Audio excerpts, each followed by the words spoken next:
آپ کے پاس اس کی نص کیا ہے؟ آپ کے پاس کیا دلیل ہے کہ وہ صحابی نبی کا وارث ہے؟ انہوں نے جو قبلہ سلطانی صاحب دلیل دی، وہ دلیل یہ تھی کہ نبی اپنے زندگی میں کسی کا اعلان نہیں کر کے گئے تھے، بعد از رسول امت کے تقسیم ہونے کا اندیشہ تھا، لہٰذا مسلمانوں کے دو بڑے گروہ مہاجرین اور انصار نے ایک باقاعدہ مشاورت کے ساتھ ثقیفہ بنی سعدہ میں ایک کمیٹی تشکیل دی کہ کیا فیصلہ کیا جائے۔ کمیٹی بن رہی تھی یا بات دست و گریبان تک پہنچ گئی۔ مہاجر چاہتے تھے خلیفہ ہم میں سے ہوگا، انصار چاہتے تھے خلیفہ ہم میں سے ہوگا۔ مہاجر چاہتے تھے قربانیاں ہماری زیادہ ہیں، ہم نے نبی کے ساتھ ہجرت کی، ہم نے وطن چھوڑے، ہم نے کاروبار چھوڑے۔ انصار یہ کہتے تھے تم نے وطن چھوڑا، ہم نے تمہیں گھر دیا، تم نے کاروبار چھوڑا، ہم نے تمہیں شراکت دی۔ مہاجرین چاہتے تھے خلیفہ ہم میں سے ہو، انصار چاہتے تھے خلیفہ ہم میں سے ہو۔ آخر ایک شخص اٹھا، اس نے دوسرے صحابی کا ہاتھ پکڑ کے بلند کر کے کہا کہ نبی کے بعد یہ معتبر بھی ہے، بزرگ بھی ہے، رشتہ داری بھی نبی سے ہے، میں بھی اس کی بیعت کرتا ہوں، تم بھی اس کی بیعت کرو۔ یوں مسلمانوں کا پہلا خلیفہ بن گیا۔ یہ بات ایسی نہیں ہے کہ میں نے شیعہ کتابوں سے پڑھی ہے، یہ ایسی قطعاً بات نہیں ہے کہ یہ بات میں نے صرف اپنی شیعہ کتب سے کر دی ہے، یہ وہ بات ہے جو اہل سنت کی ہر ایک کتاب سے ثابت ہے۔ اس کا مطلب پہلا خلیفہ بنا ہے ثقیفہ بنی سعدہ میں، مسلمانوں کے اجماع میں اور ایک صحابی کے مشورے کے ساتھ۔ اب قبلہ چلے جاتے ہیں امامت والوں کے پاس، ان سے پوچھتے ہیں کہ آپ کے پاس علی کو نبی کے بعد خلیفہ بلا فصل ماننے کی دلیل کیا ہے؟ امامت والوں کا جواب بڑا خوبصورت تھا، انہوں نے کہا نبی کے جانے کے بعد نہیں، نبی کی زندگی تھی، آخری حج تھا، غدیر کا چوک تھا، 1.25 لاکھ حاجیوں کا مجمع تھا، پلانوں کا منبر تھا، 3.5 گھنٹے علی کی ولایت کے واجب ہونے پہ خطبہ دینے کے بعد نبی نے جتنا بلند کر سکتے تھے اتنا علی کو بلند کر کے مسلمانوں کے اس عظیم اجتماع میں اعلان کیا تھا، من کنت مولا فہذا علی مولا، جس کا میں مولا ہوں اس کا یہ علی مولا ہے۔ بات گھڑے میں منہ دے کے نہیں، بات پوری دنیا تک جا رہی ہے۔ ایک خلیفہ بنا ہے نبی کے جانے کے بعد، ایک بنا ہے نبی کی زندگی میں، ایک بنا ہے ثقیفہ میں، ایک بنا ہے غدیر میں، ایک بنا ہے خاموشی میں، ایک بنا ہے مجمع میں۔ ایک ہاتھ صحابی نے بلند کیا ہے، ایک ہاتھ نبی نے بلند کیا ہے۔ مسلمان مر جانا ہے، صرف اتنا بتا قرآن میں اطاعت صحابی کی واجب ہے یا نبی کی واجب؟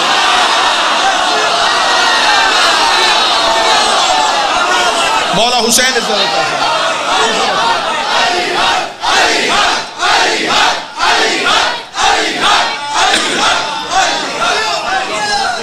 اگر تو بسم اللہ صلی اگر تو قرآن میں اطاعت ہے صحابی کی واجب تو پھر صحابی کے بنائے خلیفہ کو مان لے۔ اگر قرآن میں اطاعت ہے نبی کی واجب تو پھر نبی کے مانے ہوئے کو بسم اللہ نبی کے بنائے ہوئے خلیفہ کو مان لے۔ ادھر سے خلافت چل پڑی، ادھر سے امامت چل پڑی، ادھر صحابی آ گیا، ادھر نبی کا بھائی آ گیا۔ ایک شخص نے مولا امیر المومنین سے آ کے کہا یا علی فلاں بندے نے آپ کی جگہ پہ قبضہ کر لیا ہے۔ علی مسکرا کے کہتے کیا اس کا ہاتھ عرش پہ پہنچ گیا؟ کیا جنت کی سرداری اس کے گھر آ گئی؟ کیا فرشتے اس کے دروازے پہ اترنے شروع ہو گئے؟ کیا چھین لیا اس نے علی سے؟ چند جاہلوں پہ حکومت کر کے علی پہ فخر؟ کیا چھین لیا اس نے علی سے؟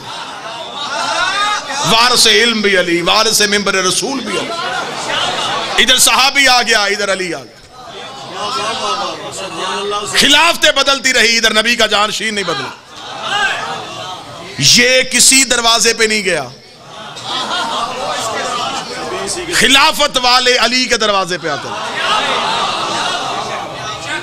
3 خلافتوں کا دور امیر المومنین نے گزار لیا۔ امیر المومنین کے اس گزرے ہوئے دور سے مسلمانوں نے جتنی ہو سکتی تھی اتنی ناانصافی کی۔ قبلہ سلطانی صاحب تشریف فرمائے، قبلہ نقوی صاحب تشریف فرمائے، غیور شاہ جی تشریف فرمائے، اتنے باعزت پڑھنے والے احباب تشریف فرمائے۔ اتنی بڑی بددیانتی گئی ہے بابا ظہور جعفری صاحب، اتنی بڑی بددیانتی کہ شیعہ ممبر سے پڑھا گیا کہ اس پورے عرصے میں علی گھر میں قرآن جمع کر رہے تھے۔ وہ کون سا قرآن تھا جو علی کے پاس نہیں تھا؟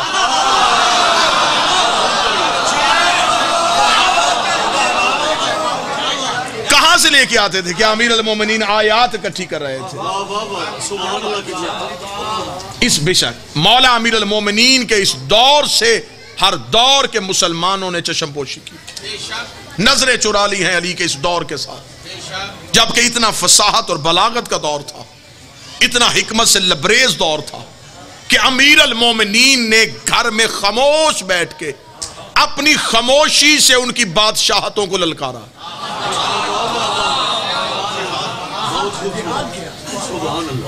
اور یہ امیر المومنین اگر چاہتے تو آج جو ہمیں بہت لبرل قسم کے شیعہ درس دیتے ہیں کہ حضور ہمیں یہ کرنا چاہیے کہ ہمیں دوسرے لوگوں کے ساتھ اتحاد اور اتفاق کے ساتھ رہنا چاہیے، تو امیر المومنین نے تو بھی یہ دور گزارا ہے، تو کیا امیر المومنین نے یہ دور اتحاد میں گزارا ہے؟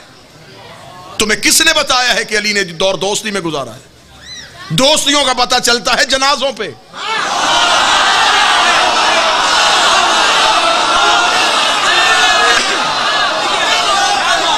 علی کی دوستی تھی تو علی ان میں سے کسی کے جنازے پہ کیوں نہیں گئے؟ دور تین بدل گئے، ادھر سے امامت کا ایک دور آ گیا، ادھر سے خلافت گھٹتی گھٹتی اتنی گھٹ گئی کہ ان کے پاس یزید آ گیا، امامت بڑھتی بڑھتی اتنی بڑھ گئی کہ ادھر حسین آ گیا، مولا حسین چلتا، خلافت والوں کا معیار گرتا گیا، امامت والوں کا معیار بڑھتا گیا، ادھر یزید آ گیا ادھر حسین آ گیا۔ اب یہ ہے تاریخ اسلام کا ایک تابناک پہلو، ایک روشن ترین بات۔ آہا، ادھر ہندا کا بیٹا آ گیا، ادھر زہرا کا بیٹا آ گیا، ادھر فرار کا جانشین آ گیا، ادھر کرار کا جانشین آ گیا۔ اب ٹریک تو قبلہ سلطانی صاحب نے بدلا، ادھر کلیجہ چبانے والی کا بیٹا آ گیا، مولا حسین عزت دیتا ہے، ادھر اسلام کو دولت دینے والی کا بیٹا آ گیا۔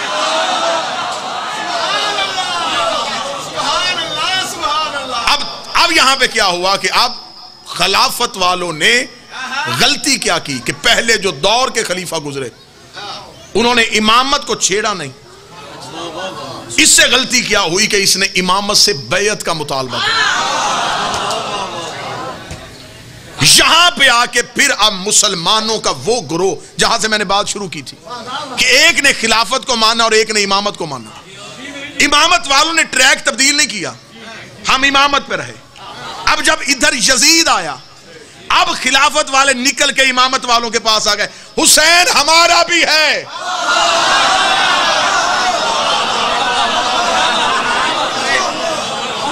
اب دو نمبری نہیں کرنی، اگر خلافت کو مانا تھا تو پھر اب خلافت کو مان۔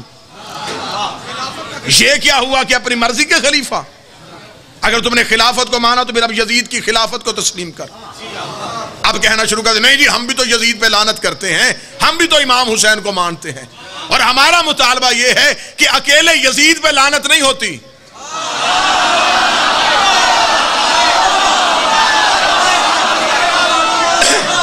ہر دور کے یزید پہ لعنت ہوتی۔ یہ کیا دو نمبری، ہم بھی تو امام حسین کو مانتے تو نہ مان،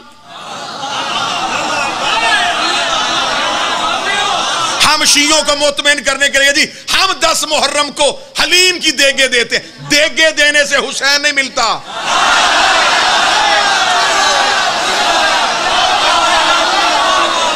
ہم پانی کی سبیلیں لگاتے ہیں، تو کیا کرتے ہو، احسان کرتے ہو ہم پہ، اور اوپر سے ہمارے سادہ شیعہ نہیں جی یہ بھی حسین سے پیار کرتے ہیں، دیگے دینے سے حسین ملے گا، پانی پلانے سے حسین ملے گا، ایسے تو حسین نہیں ملے گا، اور نہ ہم ایسے حسین دیں گے۔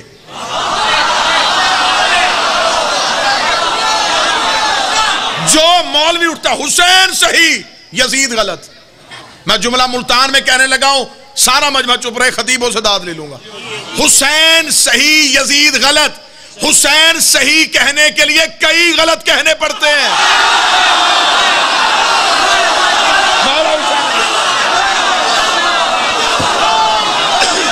یہ تم سے کس نے کہہ دیا؟ صرف حسین صحیح نہیں، حسین کا پورا نظام صحیح، صرف یزید غلط نہیں، یزید کا پورا نظام غلط۔ کیا کہنے تمہاری دو نمبری کے، رضی اللہ بھی مرضی کے، لانتی بھی مرضی کے۔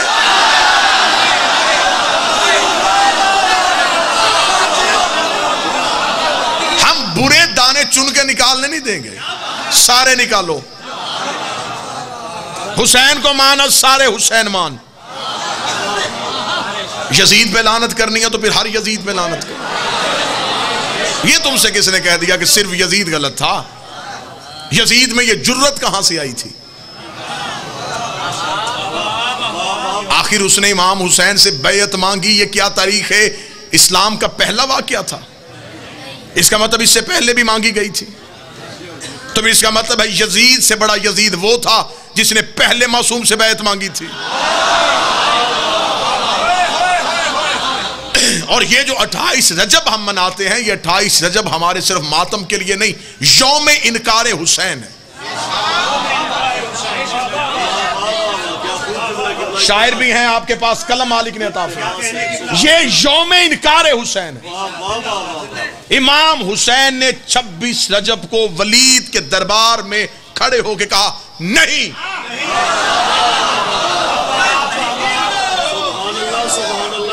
یہ نہیں حسین نے اس سے خریدی تھی، کیونکہ اس نے پہلے اپنے کلمے میں لکھوایا تھا لا نہیں، حسین نے اس سے اس کی لا خریدی۔ 26 رجب کو امامت کا نمائندہ خلافت کے نمائندے کے دربار میں آیا، اس کا بیعت کر، حسین نے کہا نہیں۔ حسین یہ نہیں کہی، کہہ کے حسین دربار سے نکلے، یہ نہیں پھیلی۔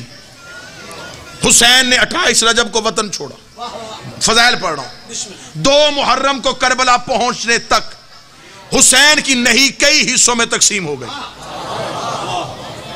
اب جب حسین کربلا پہنچے تو نہیں 72 حصوں میں تقسیم ہو چکی۔ 72 نے حسین سے حسین کی نہیں خیرات میں مانگی، انہوں نے بھی کہا نہیں نہیں نہیں نہیں۔ ولید نے صرف حسین سے بیعت مانگی تھی، 72 سے نہیں۔ حسین انکار بیعت میں جا رہے تھے، 72 محبت حسین میں جا رہے تھے۔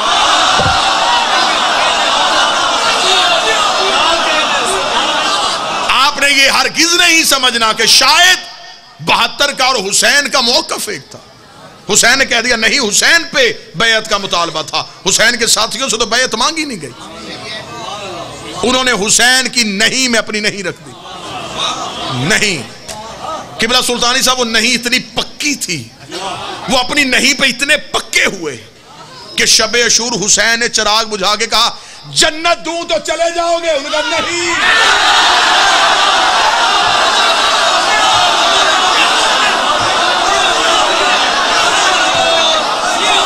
اتنے پکے ہو گئے،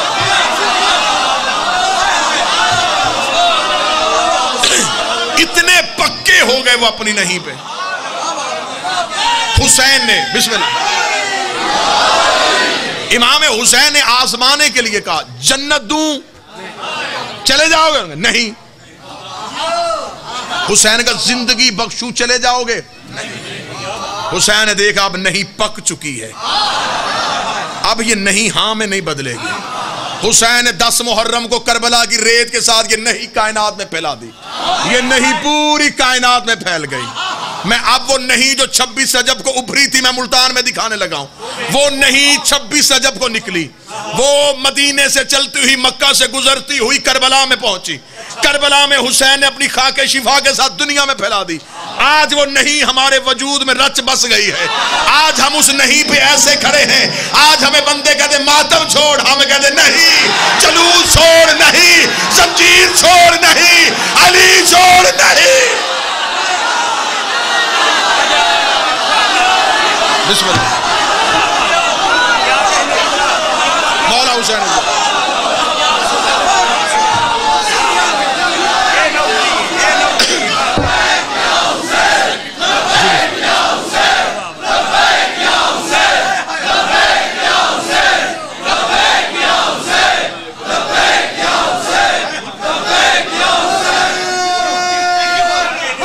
بسم اللہ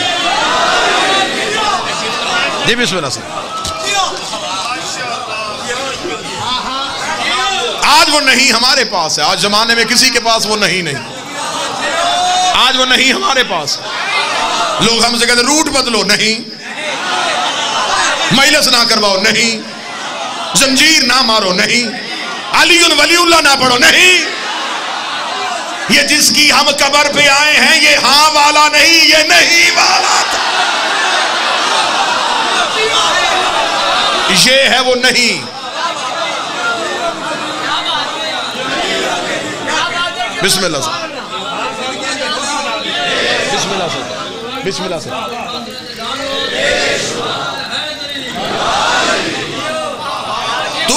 تم ہماری نہیں کو ہاں میں نہیں بدل سکے۔ تمہیں حسین نے کہا نہیں، تمہیں عباس نے کہا نہیں۔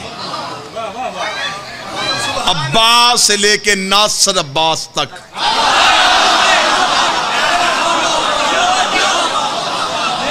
سب نے تمہیں للکار کے کہا نہیں، ہم نہیں والے ہیں، ہماری نہیں کو تم ہاں میں نہیں بدل سکتے۔ تم نے کیا سمجھا تھا کہ تم حسین کو طاقت اقتدار کی وجہ سے حسین کے نعرے کو خاموش کروا لو گے؟ یہ نعرہ آج مجلسوں میں آ گیا ہے، یہ جتنے بیٹھے ہیں یہ اس نہیں کے وارث بیٹھے ہیں۔ یزید نے کہا حسین نہیں کو ہاں میں نہیں بدل رہا، انہوں نے کہا نہیں بدل رہا، اسے کہا قتل کر دو، مار دو۔ میں چاہتا ہوں کہ کسی طریقے سے جتنا ظلم ہو میں نہیں ہاں میں بدلوں۔ 72 لاشیں چلے گئے اور نہیں ہاں میں نہ بدلی، 13 ضربیں آ گئیں، نہیں ہاں میں نہ بدلی۔ قتل حسین ہوا، ادھر سے شادیہ نے 9 لاکھ میں بجے، نہیں چپ ہو گئی، نہیں چپ ہو گئی۔ اب کوئی نہیں کہے گا ہم نے نہیں کو قتل کر دیا، یا جلے ہوئے خیموں سے ایک بی بی کی آواز آئی نہیں۔ تمہیں کس نے کہا کہ نہیں خاموش ہو گئی؟ نہیں، وہ بھائی کی نہیں بہن کے پاس آ گئے،